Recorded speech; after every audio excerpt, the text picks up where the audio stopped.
Vet de att jag ska vara sist? Ja. Vet de det? Därefter Camilla Borges Olofsson. Camilla, var kommer in? Du kom ju in så du fick vara på banan när den andra red. Trodde du först var din tur här? Ja. Så fattade jag också.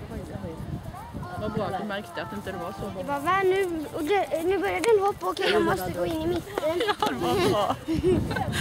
Ja, men det var bra att du såg det så inte ni började hoppa båda två. Det hade ju varit lite lustigt. Ja.